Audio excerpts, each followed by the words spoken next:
오늘 말씀은 에스겔서 18장 19절로 32절의 말씀입니다. 에스겔 18장 19절에서 32절 말씀입니다.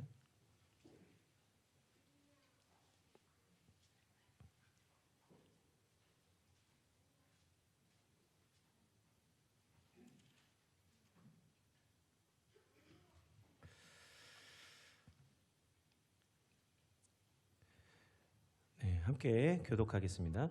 그런데 너희는 이르기를 아들이 어찌 아버지의 죄를 담당하지 아니하겠느냐 하는도다.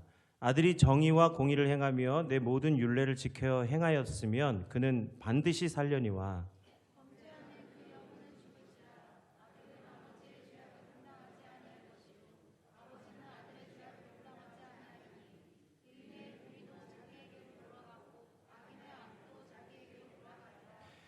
그러나 악인이 만일 그가 행한 모든 죄에서 돌이켜 떠나 내 모든 율례를 지키고 정의와 공의를 행하면 반드시 살고 죽지 아니할 것이라.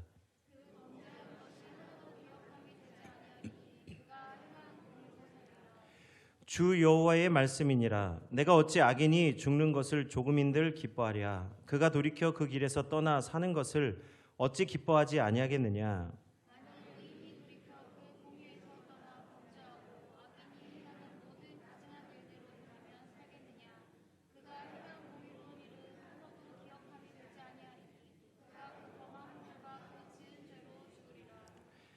그런데 너희는 이르기를 주의 길이 공평하지 아니하다 하는도다. 이스라엘 족속아 들을지어다. 내 길이 어찌 공평하지 아니하냐. 너희 길이 공평하지 아니한 것이 아니냐.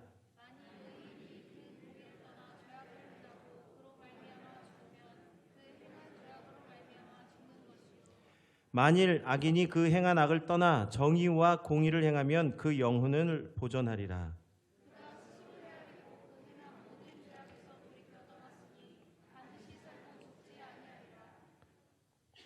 그런데 이스라엘 족속은 이르기를 주의 길이 공평하지 아니하다 하는도다. 이스라엘 족속아 나의 길이 어찌 공평하지 아니하냐. 너희 길이 공평하지 아니한 것 아니냐.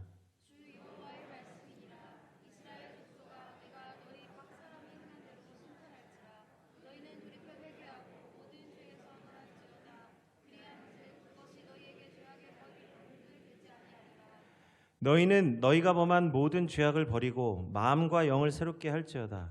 이스라엘 족속아 너희가 어찌하여 죽고자 하느냐. 주 여호와의 말씀이니라. 죽을 자가 죽는 것도 내가 기뻐하지 아니하노니 너희는 스스로 돌이키고 살지니라. 아멘. 이스라엘 속담에 아버지가 신포도를 먹어서 아들들의 이가 시리다라는 속담이 있습니다. 이 속담이 성경에 나오는데 예레미야 31장 29절과 오늘 본문 말씀 읽었던 그 앞에 18장 2절에 이 속담이 기록되어져 있습니다. 이 아버지가 신포도를 먹어서 아들의 이가 시리다. 이거 사실은 이번에 이제 저희 권사님들 모시고 수련회 갔을 때 우리 박 권사님이 돌아오는 길에 휴게소에서 자몽 무슨 차인가요? 뭔 차를 하나 이렇게 시켜서 드시는데 아이고 시다 그러신 거예요. 근데 제가 맞은편에 앉아 있었는데 저도 같이 막 신 거예요. 제가 먹지 않았지만 그 신맛이 지금도 막 시네요. 생각만 해도 신데 제가 요즘에 이 신 것만 생각하면 너무 막 그냥 맛이 느껴지는 거예요. 그래서 막 시다 그랬더니 우리 권사님들이 이제 보시고 그냥 웃으셨는데 저는 참 괴롭습니다. 왜냐하면 시다고 할 때마다 제가 시거든요. 그래서 이제 신 걸 제가 원래 좋아했는데 어찌된 일인지 이 시다 그러시면 저까지 같이 막 이가 시리는 이런 경험을 진짜 합니다. 그러니까 오늘 이 아버지가 신포도를 먹었는데 아들들의 이가 시다라고 하는 이 속담이 남의 일 같지가 않은 거예요. 근데 오늘 이 속담이 왜 기록되어져 있느냐? 그러니까 아버지가 포도 먹었으니까 아들들의 이가 시어서 아유 시어 이게 이런 의미가 아니라 이 속담의 진짜 의미는 아버지 다시 말하면 이스라엘 조상들이 죄를 지으면 그 죄를 통해서 그 자녀들이 그 죄의 값을 받는다라는 뜻에서 이 속담이 나온 것입니다. 그래서 이 조상이 죄를 지으면 그들의 자녀들이 벌을 받는다라고 하는 이 생각은 당시 이스라엘 백성들이 가지고 있었던 생각이라는 거예요. 오늘 이러한 생각이 요한복음 9장 예수님께서 계시던, 예수님이 말씀을 증거하시던 그때에도 똑같이 그 생각이 있었습니다. 예수님이 요한복음 9장에 소경을 고치신 사건에 보면 다음과 같은 이야기가 나옵니다. 예수님이 길을 가실 때에 한 맹인이 길가에 앉아 있는 것을 보았습니다. 근데 그 맹인은 태어날 때부터 보지 못하던 자예요. 이때 제자들이 예수님께 묻습니다. 예수님, 이 사람이 맹인으로 태어난 것이 이 사람의 죄 때문입니까? 아니면 그 부모의 죄 때문입니까?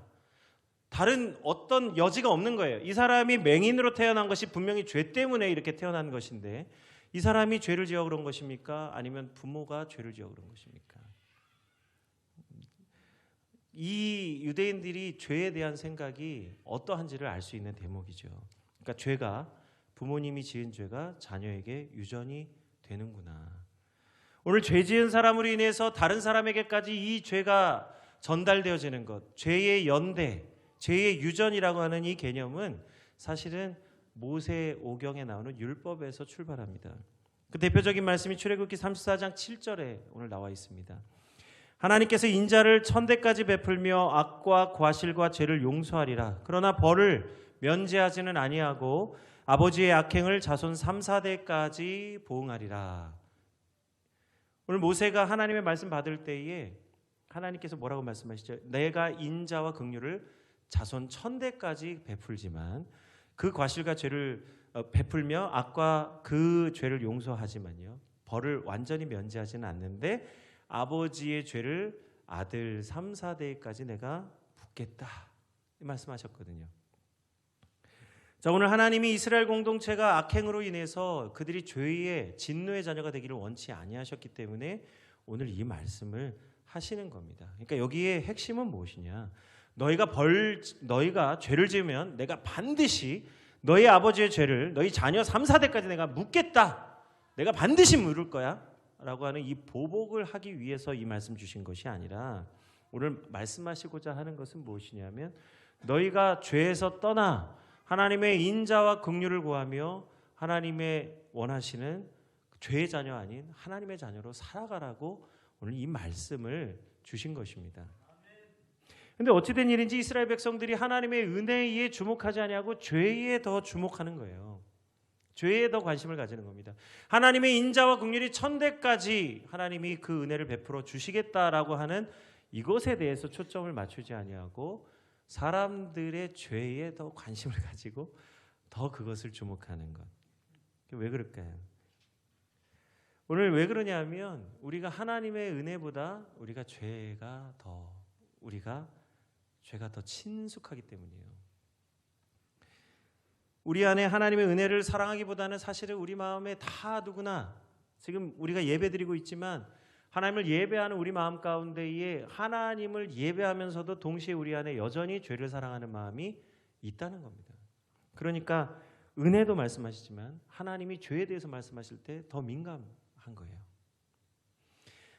사람이 율법을 즐거워하여 하나님의 말씀을 지키는 것은 기쁨이 되지만 하나님이 벌 주실 것을 두려워하여 율법을 지키면 그것보다 괴롭고 그것보다 더 고통은 없습니다. 하나님이 벌 주실 게 두려워서 법을 지키는 것은 그건 고통이에요. 그런데 이상하게도 이스라엘 백성들이 하나님의 은혜가 아니라 하나님의 벌, 하나님이 그 물으시는 죄값에 더 초점이 맞춰져 있는 거예요. 그러므로 오늘 아버지가 신포도를 먹었으므로 아들들의 이가 시리다라고 하는 이 속담은 우리의 죄뿐만 아니라 다른 사람에게까지 미치는 그 죄의 전가성이에요. 내가 지은 죄가 다른 사람에게까지 그 죄가 가느냐 가지 않느냐. 바로 이 죄의 전가성에 사람들이 관심을 갖고 있다는 거예요.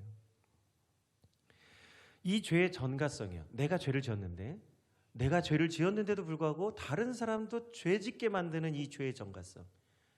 우리가 죄를 짓잖아요. 그러면 나 혼자만 죄를 짓고 끝나는 게 아니라 내가 죄를 범죄함으로 말미암아 나로부터 시작해서 모든 사람들이 함께 죄의 법 아래로 사로잡혀가는 이 죄의 전가성이 우리에게 있다는 겁니다. 그래 나 한 사람이 죄 짓는 것으로 끝나는 문제가 아니라는 것이죠. 이 죄의 전가성이 어디서부터 나오느냐? 오늘 하나님이 우리에게 말씀을 주신 창세기에서부터 이 태초로부터 이 죄의 전가성이 나타납니다. 하와가 하나님이 먹지 말라고 한 선악과를 먹고 나서 그 다음에 자기의 남편인 아담에게도 그 선악과를 따서 줍니다. 아담이 이 자기 아내가 주는 선악과를 받아들고는 별다른 거부감 없이 분명히 하나님이 먹지 말라. 맨 처음에 그 말씀을 받은 자가 누구예요? 아담입니다. 그런데도 불구하고 그가 제일 먼저 하나님의 음성을 직접 듣고 그 법을 알매도 불구하고 아무 꺼리낌 없이 선악과를 먹습니다. 이후에 하나님이 아담에게 먼저 책임을 묻습니다. 네가 어찌하여 내가 먹지 말라고 한 그 나무의 열매를 먹었느냐 할 때에 아담이 뭐라고 말합니까? 하나님이 제게 주신 저 여자가 나를 먹게 했습니다. 그리고 하나님이 그래서 하와에게 물어보시죠. 네가 어찌하여 그 선악과를 먹었느냐 할 때에 하와가 말하기를 뱀이 나를 꼬셔서 꿰어서, 성경에는 꿰어서라고 말하고 있지만 유혹하여서 꼬셔서 먹게 되었다라고 말합니다. 그래서 죄의 전과성에는 세 가지 특징이 있는데, 첫째, 죄 지은 사람은요, 자기가 죄 지은 것처럼 다른 사람도 똑같이 자기와 같은 상태가 되기를 원합니다. 우리가요, 죄 지은 사람은 내 안에 있는 그 죄가 괴로워 다른 사람도 나와 똑같이 그 죄의 무게를 담당하기를 원하는 거예요. 그래서 다른 사람들도 죄를 짓도록 만든다는 거죠. 두 번째는 그 책임, 죄에 대한 책임을 져야 할 때에 그 책임을 자신이 지지 아니하고 다른 사람에게로 돌린다는 겁니다. 죄가 다른 사람들에게 전가되듯이 내가 져야 될 책임도 다른 사람에게 책임을 전가시키는 것이 죄의 특징이라는 거예요. 오늘 동생에 대한 질투로 하나님이 자신의 예배를 받아주시지 아니하시고 동생 아벨의 예배를 받아주신 그 질투로 말미암아 동생을 살인한 가인에게 하나님 물어보십니다. 내 동생이 어디 있느냐 할 때에 가인이 뭐라고 말하냐면, 하나님이 다 알고 물어보시는데도 불구하고 이미 가인은 알고 있어요. 하나님이 알고 물어보신다는 것을. 그러나 변명합니다. 뭐라고 변명하죠? 하나님, 내가 알지 못합니다. 내가 내 동생을 지키는 자이니까. 하나님, 내가 내 동생 지키는 사람입니까? 내가? 이렇게 따지는 거예요. 분명히 자기는 알고 있어요. 자기가 자기 손으로 자기 동생을 죽였거든요. 그런데 하나님 물어보실 때 뭐라고 말합니까? 나는 알지 못합니다. 알고 있는데. 내가 내 동생을 지키는 자입니까? 맞죠. 형이 동생을 지키는, 그러니까 형이죠. 그런데 내가 내 아우를 지키는 자냐고 하나님 앞에 대적하는 거예요. 그러므로 죄의 전가성의 특징은 뭐냐면, 더 이상 다른 사람에게 죄를 돌릴 수 없을 때에 자신이 결백함을 주장하는 것이 죄의 특징입니다. 그러니까 오늘 죄인은 자기에겐 죄가 없다는 거예요. 내가 죄 지은 것은 다른 사람 때문이라는 것이고, 내가 죄 지은 것처럼 다른 사람도 죄인이 되기를 원하는 마음이 있어요. 내가 넘어진 것처럼 다른 사람도 넘어지기를 원한다는 것입니다. 하나님은 이렇게 죄와 관련된 모든 사람들이 죄의 법 아래로 사로잡혀가는 것을 보시고 이 죄의 이 무서운 이 속박을 끊어내 버리시기를 결정하십니다. 작정하십니다. 그래서 오늘 우리 각자가 우리의 죄악에 대해서 책임져야 한다고 말씀하십니다. 그 말씀이 오늘 19절로 22절의 말씀입니다. 우리 다시 한번 오늘 19절로 22절의 말씀을 봉독하겠습니다. 너희는 이르기를 아들이 어찌 아버지의 죄를 담당하지 아니하겠느냐 하는도다. 아들이 정의와 공의를 행하며 내 모든 율례를 지켜 행하였으면 그는 반드시 살려니와 범죄하는 그 영혼은 죽을지라. 아들은 아버지의 죄악을 담당하지 아니할 것이요 아버지는 아들의 죄악을 담당하지 아니하리니 의인의 공의도 자기에게로 돌아가고 악인의 악도 자기에게로 돌아가리라. 그러나 악인이 만일 그가 행한 모든 죄에서 돌이켜 떠나 내 모든 율례를 지키고 정의와 공의를 행하면 반드시 살고 죽지 아니할 것이라. 그 범죄한 것이 하나도 기억함이 되지 아니하리니 그가 행한 공의로 살리라. 아멘. 하나님은 우리가 서로가 서로에게 자신의 죄를 전가시켜 영원히 죄의 사슬에 묶이지 않도록 오늘 에스겔을 통하여서 죄를 끊어 버리시겠다고 말씀하시는 것입니다. 첫째로 이 죄를 끊는 것, 하나님이 말씀하시는 오늘 말씀에 세 가지 말씀하시는데요. 첫째, 우리 각자가 주의 말씀을 지켜 정의와 공의를 행하면 반드시 우리가 살 것이라고 말씀하여 주십니다. 두 번째, 우리가 죄를 범하면 우리들 각자가 자신의 죄를 담당해야 된다고 말씀하고 있습니다. 내가 누구 때문에 타락하고 죄를 지은 것이 아니라 너가 죄 지은 것은 너에게 책임이 있으니 네가 그 죄를 담당해야 한다고 말씀하시는 거예요. 핑계치 못하게 하셨어요. 그리고 반드시 죄를 지은 자라 할지라도 공의와 정의를 행하면 죄를 용서해 주시겠다고 말씀해 주십니다. 그래서 아버지는 아들의 죄를 담당하지 아니하고 아들은 아버지의 죄를 담당하지 않을 것이다 말씀하여 주십니다. 그리고 세 번째, 그러나 이 모든 것 가운데에서도 하나님이 베푸시는 그 은혜를 깨닫고 악인이라 할지라도 그가 행한 악에서 모든 죄에서 떠나 돌이켜 주께 돌아오면 반드시 죽지 아니하고 살리라. 우리의 지나간 삶 가운데 저질렀던 악행이 있다 할지라도 지금부터 네가 너의 죄를 끊어 하나님 앞에 결단하고 돌아오면 내가 너의 죄를 기억하지 아니하리라. 하나님이 우리의 범죄한 모든 것들을 영원히 기억하지 아니하시겠다는 거예요. 그러므로 오늘 우리가 읽었던 에스겔서 오늘 19절로 22절의 말씀의 핵심은 무엇이냐? 우리 각자가 자기의 죄를 자복하고 회개하고 주께 돌아오면 주님이 용서해 주시겠다는 말씀입니다. 그래서 오늘 우리가 회개하여 하나님께 용서를 구하고 주께 돌아오면 죄의 사슬이 끊어지게 되는 줄 믿습니다. 우리가 죄를 이길 수 있는 유일한 방법은 회개하여 우리를 죄로부터 돌이키는 거예요. 나는 너를 용서하기로 했다라는 책에 나오는 내용입니다. 1973년도 영국 글로스터의 한 버스 정류장에서 여대생 루시가 실종되었습니다. 그로부터 20년 뒤에 경찰이 이 동생을 죽인 연쇄살인범 부부를 붙잡았습니다. 이 연쇄살인범 부부가 루시를 납치해서 성폭행하고 가혹한 고문하고 그리고 살해하고 그 죽은 시체를 토막내는 아주 처참하게 자기 동생을 죽인 것을 이 언니 메리언이 들었어요.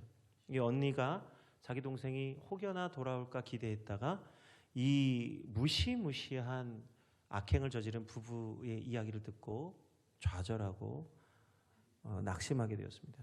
얼마나 마음이 낙심되었든지 약과 약물과 이 치료와 상담을 통하지 않고는 하루도 견딜 수 없는 여인이 되었어요.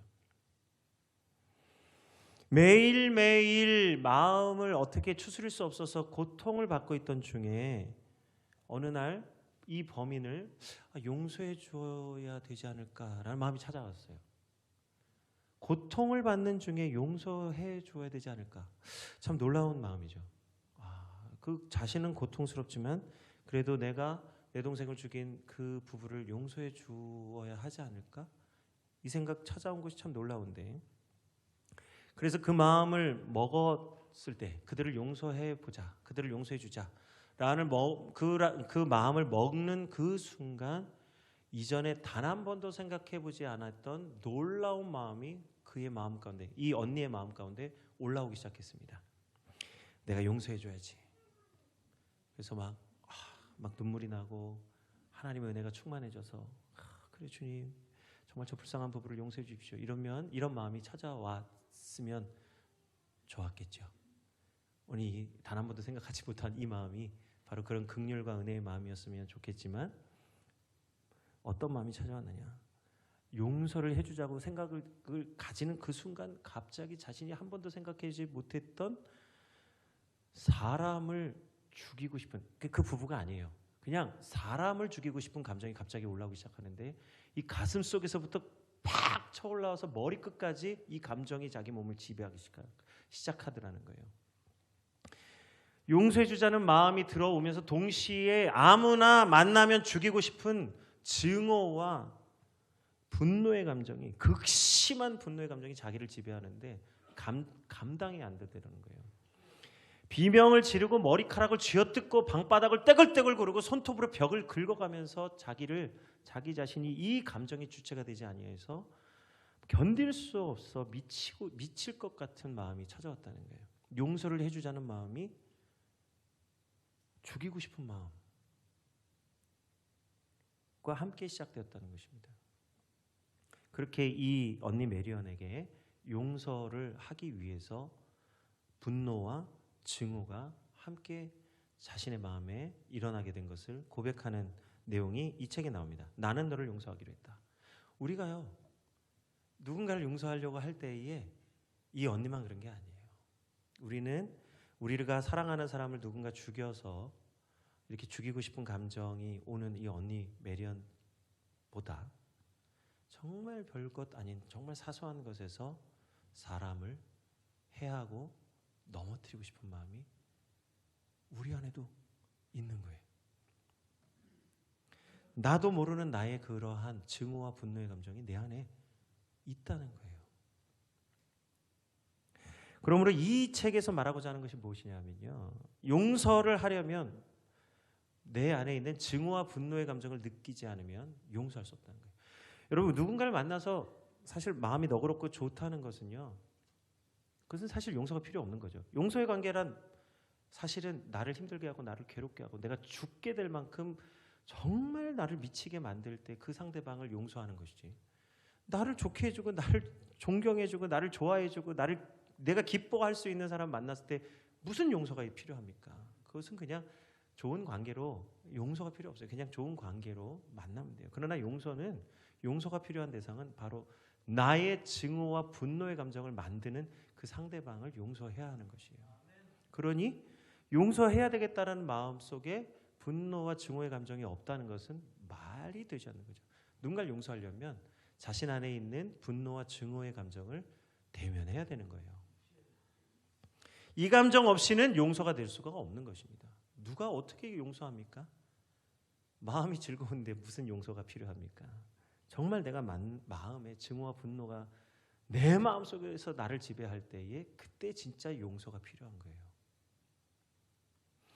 그래서 용서가 왕성되려면 나를 피해자로 느끼게 하는, 나를 피해자 만드는, 아무도 그를 피해자라고 말하지 않지만 스스로 자기 자신이 피해자로 살게 만드는 이 분노와 증오의 감정을 끊어내야만 합니다. 끊어내야만 합니다.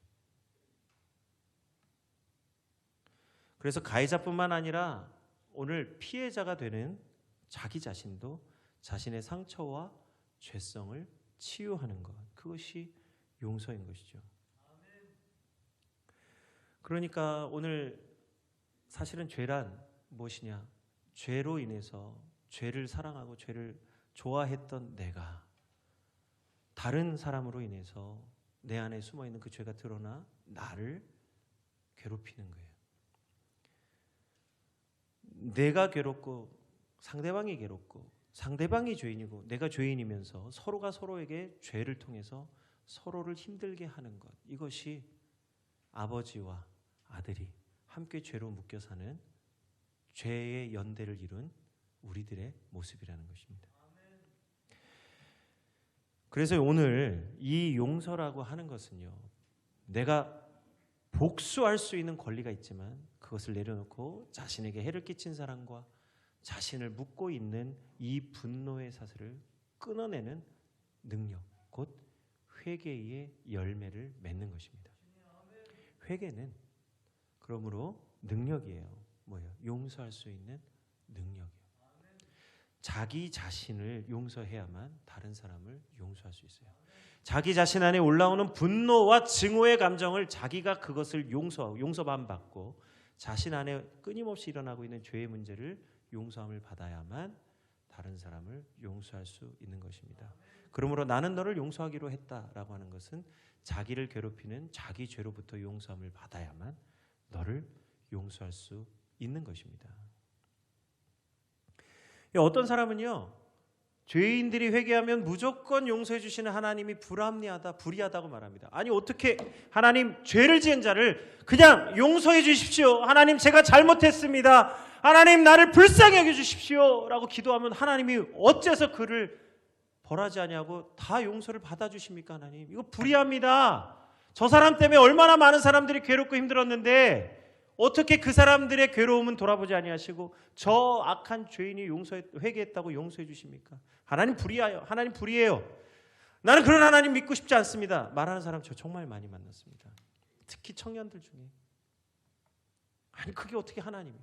공의와 정의를 베푸신 하나님이 어떻게 죄인이 회개한다고 용서해주고 의롭게 산 사람들은 그들은 고통받은 그들은 외면하시는가? 그렇다면 그건 하나님 아니다. 이렇게 하나님 조롱한단 말입니다. 그게 조롱이죠. 하나님 불의하다는 거예요. 죄인이 마땅히 죄값을 치러야지. 아니, 죄인이 죄값을 치르지 않으면 그게 어떻게 공정한 사회야? 그게 어떻게 공평한 사회야? 그렇게 말했다는 거예요. 아, 근데 그때만 그런 게 아니에요. 그때만 그런 게 아니라 지금도 그래요. 지금도 그렇죠. 지금도 죄값을 치러야 될 사람들이 회개하고 뉘우쳐 돌이키면 용서받는 것, 이거 불합리한데 이렇게 생각하는 분들이 많습니다. 마땅히 죄인이 죄값을 치러야죠. 맞는 말이에요. 하나님도 그것을 맞다고 말씀하세요. 그게 죄를 치르는 것이 잘못된 것이다라고 말씀하시는 게 아니라 죄값을 치르는 것이 맞다는 거예요. 죄값을 반드시 보응을 받되 아버지가 지은 죄를 사손 3, 4대까지 보응하시겠다. 그 말씀은 하나님도 아신다는 거예요. 죄를 지으면 그 죄값을 받아야 된다는 것. 몰라서 용서해 주시는 것이 아닙니다. 여기 하나님이 죄인을 용서하시는 것은 정말 하나님의 넓고 크고 깊은 우리가 헤아릴 수 없는 하나님의 그 사랑이 이 용서의 안에 있는데 이것을 이해해야만 왜 하나님이 도저히 용서가 되지 않을 것 같은 죄인까지도 용서해 주시는지 우리가 알 수 있는 거예요. 25절에서 오늘 27절의 말씀을 함께 봉독하겠습니다. 그런데 너희는 이르기를 주의 길이 공평하지 아니하다 하는도다. 이스라엘 족속아 들을지어다. 내 길이 어찌 공평하지 아니하냐? 너희 길이 공평하지 아니한 것이 아니냐? 만일 의인이 그 공의를 떠나 죄악을 행하고 그로 말미암아 죽으면 그 행한 죄악으로 말미암아 죽는 것이요. 만일 악인이 그 행한 악을 떠나 정의와 공의를 행하면 그의 영혼을 보전하리라.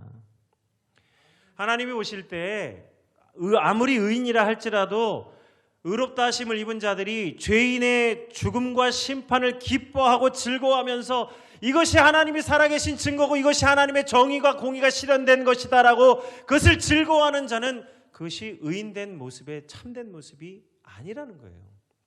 죄인이 그 죄값을 치러 죽어나갈 때에 그것을 보면 기뻐하고 즐거워하는 것, 그것이 의인의 마땅한 모습일까? 오히려 질문하시는 것이죠. 오히려 그 죽을 수밖에 없는 죄인이 그들의 죄를 돌이켜 회개하고 주님 앞에 구원을 얻으며 그들이 그들의 손을 씻고 하나님 앞에서 공의와 정의를 행하는 그것을 보고 기뻐하는 것이 의인이 구해야 될 마땅한 기쁨이 되어야 된다.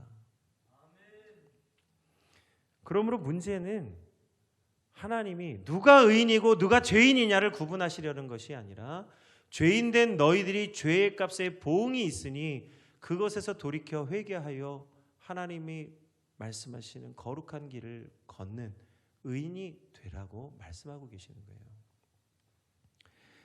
이 말씀 가운데 그러니까 참 진짜 문제가 뭐냐 하면 의인은 없나니 하나님 앞에서 누구도 의로운 사람은 단 한 사람도 없다는 것입니다.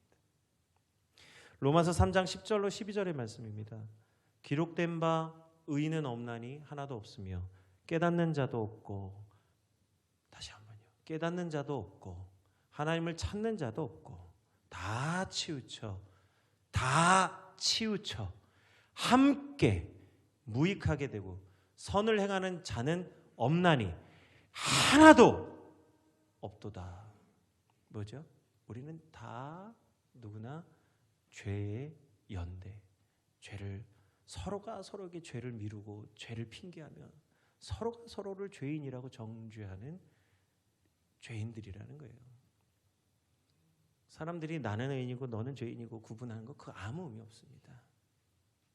나는 의롭고 너는 잘못됐다. 그 구분 정말 아무 의미 없어요. 정말 그건 부질없는 일입니다. 우리가 누가 누구에게 죄를 물으며 누가 누구에게 의롭다 칭찬할 수 있습니까? 그거 다 부질없는 겁니다. 믿음 좋아. 누군 믿음 없어. 부질없는 거예요. 하나님은 의인과 악인을 구분하는 것이 아무 의미가 없다고 지금 말씀하고 있는 거예요.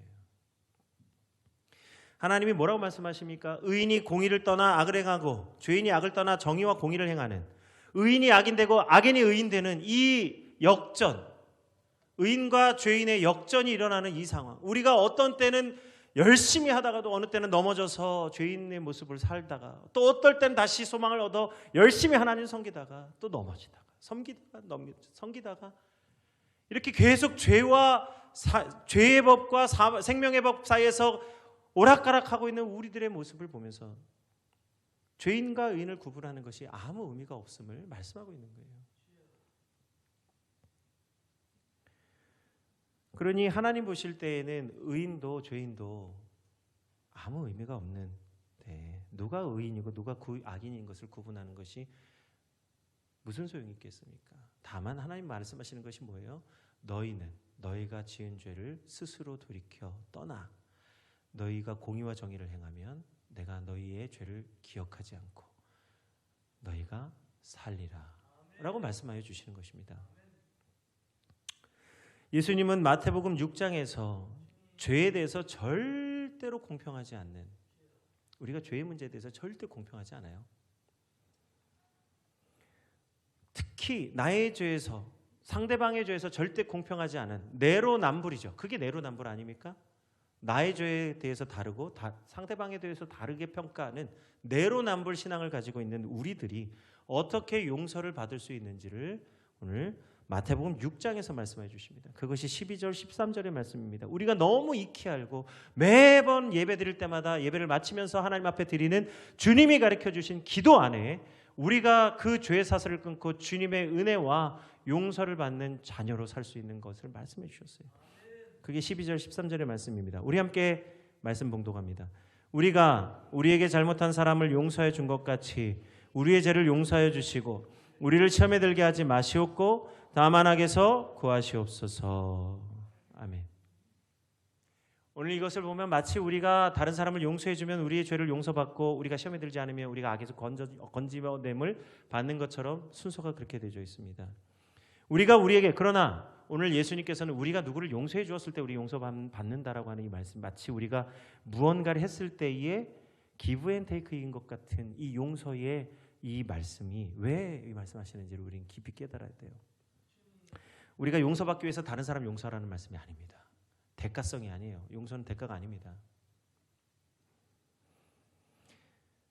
영국의 갈등, 영국의 역사는 오랜 갈등의 역사입니다. 영국은요, 스코틀랜드와 아일랜드와 잉글랜드라고 하는 세 개의 왕국으로 구성되어져 있는 나라예요. 그런데 이 아일랜드와 스코틀랜드는 그 잉글랜드의 지배를 오랫동안 받아왔기 때문에 이 같은 영국이지만 사실은 다른 민족들이에요. 그래서 유나이티드 킹덤이라고 합니다. 왕국이, 세 개의 왕국이 연합해 있는 나라. 이것이 영국인데, 이 아일랜드 사람들은 잉글랜드 사람들에 대해서 분노가 있어요. 오랫동안 그들을 학살하고 지배했던, 짓눌러왔던 그들의 그 폭정 때문에 항상 분노의 마음이 있어요. 그래서 이들이 항상 이 테러를 자행하는 민족입니다. 이슬람 국가만 테러를 하는 게 아니라 오늘 보면 기독교 국가인 이 영국도 테러를 하는 나라 중에 하나예요. 이 오랜 영국의 갈등으로 인해서 폭탄 테러를 감행했던 패트릭 맥이라고 하는 이 아일랜드 여성이 있습니다. 이 여성을 조 벨이라고 하는 사람이 인터뷰를 했는데 그가 이 인터뷰하고 나서 남긴 말이 있습니다. 그 말이 뭐냐면 다음의 말인데요. 이 말씀을 통해서 우리가 하나님이 왜 다른 사람을 용서하라고 말씀하시는지 그 뜻을 이해할 수 있어요. 갈등에 빠져 있는 사람은 그 갈등, 그러니까 갈등이라고 하는 양쪽 다 그렇죠. 이 갈등에 빠져 있는 사람은 내가 어느 편에 속해 있는지 상관없이 내가 상대방의 삶을 살아보면 나도 그 사람처럼 행동했겠구나라는 것을 깨닫게 된다는 거예요. 그러니까 내 입장만 있는 게 아니라 내가 그 사람의 입장이 돼 보면 그 사람이 나한테 그렇게 할 수밖에 없는 그 사람의 입장을 이해할 수 있게 된다. 는 것을 깨달았다는 거예요. 그래서 그 사람이 나에게 그렇게밖에 할 수 없었다는 그 이유를 알게 될 때에 그 사람을 이해한다는 거죠. 용서란 그 사람을 이해하고 용납하는 거예요. 오늘 하나님 편에서 바라보면 우리는 서로가 서로의 죄악으로 서로를 미워하는 사람들일 뿐인 거예요. 의인과 죄인의 구분은 결국 서로가 서로를 미워하는 것의 결과물인 거죠. 그러므로 오늘 죄를 회개하고 하나님께 용서함을 받는 자만이 다른 사람을 용서하고 시험에 들지 아니하고 악에서 구원을 받게 되는 것입니다. 그래서 이 말씀을 역으로 읽어보면 다음과 같은 말씀이에요. 우리를 시험에 들게 하지 마시고 다만 악에서 구하여 주셔서 우리의 죄를 용서하여 주시고 또 우리의 죄를 용서받은 것처럼 다른 사람의 죄도 용서하게 하여 주옵소서예요. 내가 누구 용서해줘서 내 죄 용서받는 게 아니라 하나님이 나를 용서해 주셔서 시험에 들지 아니하고 악에서 건져주신 것처럼 다른 사람들도 그들의 시험과 악에서부터 건져내 주시기를 원합니다입니다. 그렇게 기도하라는 거예요. 다른 사람을 향한 용서의 기도를 하라고 주님께서 우리에게 기도를 가르쳐 주신 것이죠.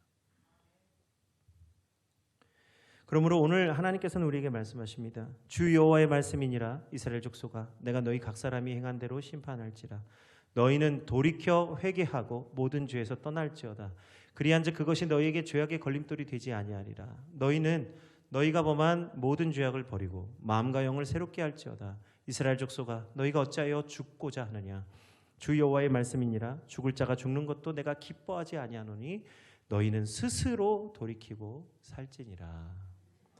오늘 말씀하셨지만 이 말씀 우리 앞에서 읽었던 말씀 로마서 말씀에 뭐라고 말씀하죠? 깨닫는 자도 없고 하나님을 찾는 자도 없고 다 치우쳐 함께 무익하게 되고 선을 행하는 자가 없나니 하나도 없도다. 바울이 깨달았던 것은 스스로 돌이켜 살아라고 말씀하셨지만 누구도 스스로 돌이켜 살 자가 없다는 거예요.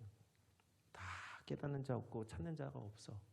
그래서 하나님이 그의 유일하시고 정말로 사랑하시는 독생자 아들 예수 그리스도를 우리에게 보내주셔서 깨닫지 못하고 찾지도 아니하고 치우쳐 무익하여 죄 가운데 거하는 서로가 서로를 정죄하고 죽이고 있는 이 불쌍한 영혼들을 위해서 먼저 예수 그리스도를 산제물로 우리를 위해 십자가에 달려 돌아가게 하신 것이죠. 뭐예요? 스스로 돌이켜 깨끗하게 하면 살리라 말씀하셨지만 그마저도 할 수 없어 예수 그리스도를 통해 확실하게 너희를 구원하여 주시겠다 해서 예수 그리스도를 보증 삼으신 거예요. 스스로 할 수 없으니 예수 그리스도를 보증 삼아 너희를 구원하여 주시겠다. 하나님의 크신 은혜와 그 깊은 사랑이 어떠한지 우리가 알아야 됩니다. 예수 그리스도라는 그 이름이 무엇을 말하고 있는지를 우리가 알아야 돼요. 완악하고 돌이키지 못하고 정죄하고 다른 사람 탓하고 나는 괜찮고 나는 피해자고 나는 괜찮은데 남들 때문에 내가 이렇게 살 수밖에 없는 존재라고 자신을 정죄하고 앉아있는 우리를 위해서 예수님이 우리를 위해 죽으신 거예요. 말 없이 정죄하지 아니하고 탓하지 아니하고 책망하지 아니하고 스스로 심판대 위에 걸어 올라가셨습니다. 오늘 이 시간 우리가 예수 그리스도의 얼마나 큰 은혜와 사랑을 받고 누리고 있는지를 깨달으셔야 되는 거예요. 스스로 하지도 못하면서 스스로 할 수도 없으면서 능력도 없고 사랑도 없고 인애도 없고 자비도 없고 긍휼도 없는 우리가 정말 아물짝에도 은혜를 베풀 수 없는 마른 막대기 같은 내가 예수 그리스도의 사랑 때문에 이 자리에 앉아 있는 거예요. 이 자리에 그래서 찬양할 수 있고 기도할 수 있고 예배할 수 있는 거예요. 나의 나다인 것은 오직 예수 그리스도의 사랑 때문입니다. 목사라서가 아니에요. 제가 뭔데요? 목사가 뭔데요? 하나님 불러주셔서 죄 가운데서 먼저 불러내 주신 것뿐이죠. 더 많은 죄악과 싸워야 되는 자리, 끊임없이 안에서 올라오는 죄의 그 습성을 끊어내지 못해 정말 가슴을 쳐야 되는 자리, 먼저 우리 성도들보다 먼저 앞서 자신의 죄 가운데에 자신의 죄를 깨닫지 못하면 이 자리에서 말씀을 전하는 것 자체가 아무 의미가 없습니다. 목사란 이 직분은 자랑할 것이 아니라 은혜가 누구보다도 은혜가 필요한 직분이에요. 그러니 뭐 목사로 산다는 것을 자랑하고 뭐 목사로서 평생을 사는 것이 자랑될 것이 아니라 늘 하나님의 은혜가 나를 인도했음을, 그 하나님의 은혜를 자랑할 수밖에 없는 자리에 불러주신 것을 감사드립니다. 오늘 이 시간 그렇게 죄를 깨닫지 못하는 저와 우리 모든 성도님들을 불러주신 예수 그리스도의 은혜를 우리가 찬양하면서 우리가 주님 앞에 기도하기를 원합니다. 우리 주하나님 독생자 예수 날 위하여 오셨네, 이 찬송 드리면서 우리 기도하겠습니다.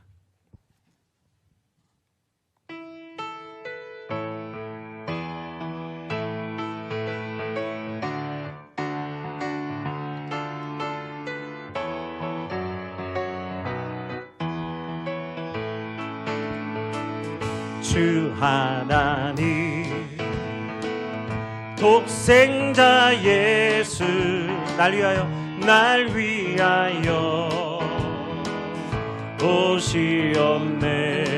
나의 모든 죄를, 내 모든 죄 다 사하시고 죽음에서 부활하신 나의 구세주,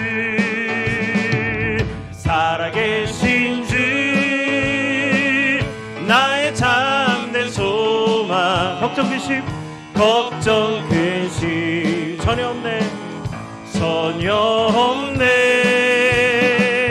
사랑의 주 내 갈 길 인도하니 내 모든 삶의 기쁨 늘 충만하네. 주 안에서 거듭난 생명 도우시는 주의 사랑 참 기쁨과 확신 가지고 예수님의 도우심을 믿으며 살리. 살아계신 주 나의 참된 소망, 걱정 근심 전혀 없네. 사랑의 주 내 갈 길 인도하니 내 모든 삶의 기쁨 늘 충만하네. 그 언젠가 주 뵐 때까지 주를 위해 싸우리라. 승리의 길 멀고 험해도 주님께서 나의 앞길 지켜주시리. 살아계신 주 나의 참된 소망, 걱정 근심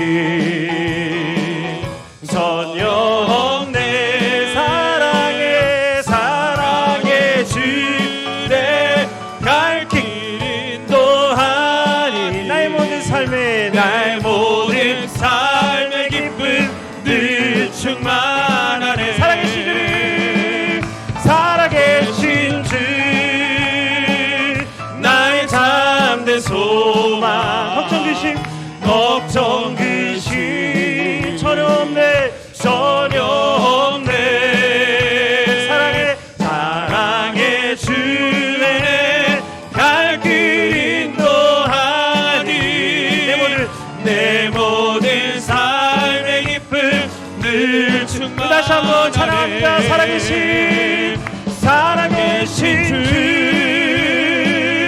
나의 참된 소망, 걱정 근심 전혀 없네. 사랑의 주 내 갈 길 인도하니 내 모든 삶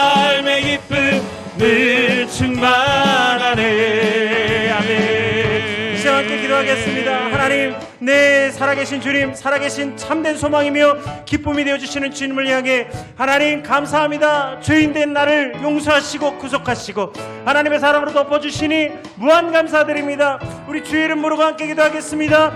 주여, 살아계신 하나님 아버지 감사합니다. 살아계신 주님께서 나의 삶 가운데 함께 하시며 우리는 죄인이나 의인입니다. 우리는 하나님의 자녀입니다. 우리를 죄와 사망과 저주에서 건져주셔서 우리를 하나님의 자녀로 삼아주시고 주의 은혜로 말미암아 우리를 깨끗하게 하여 하나님의 자녀로 하나님 주의 자녀 삼아주신 것을 감사하시게 도와주옵소서.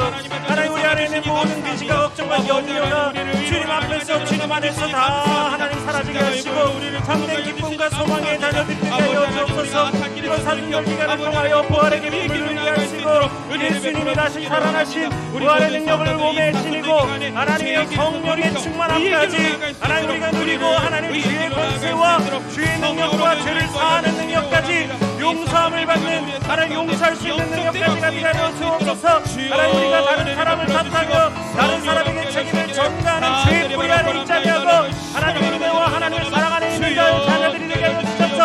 하나님 온 세상과 열방을 용서하고 하나님 복음을 증거하고 하나님의 살아계심을 나타내는 하나님 거룩한 성도들이 다 되게 하여 주옵소서. 하나님 감사합니다. 오늘 시간 우리 가운데 은혜 베풀어 주신 예수님 이름으로 하나님 감사합니다. 하나님 오늘 우리가 죄를 돌이켜 회개하고 예수 그리스도를 믿는 믿음으로 주의 교회가 되어 하나님 온 열방과 민족을 향하여 하나님의 은혜와 하나님의 하신 일을 선포하며 찬양하는 하나님 우리 거룩한 성도들이 되게 하시니 감사드립니다. 하나님 오늘 우리가 죄의 법 아래 사로잡혀가지 아니하게 하시고 생명의 법 예수 그리스도의 법 아래 하나님 무릎 꿇게 하시고 기도하게 하시고 용서하며 세상을 용납하며 하나님의 복음을 전하는 하나님 귀한 발걸음들이 되게 하여 주옵소서. 우리 안에 숨겨져 있는 모든 죄악들을 뿌리 뽑아 예수 그리스도의 사랑으로 가득 채우게 하여 주셔서 하나님의 은혜로 이 세상을 능히 감당하는 세상이 감당하지 못할 주의 성도들 다 되게 하신 줄 믿고 감사드리며 예수 그리스도의 이름으로 기도드립니다. 아멘.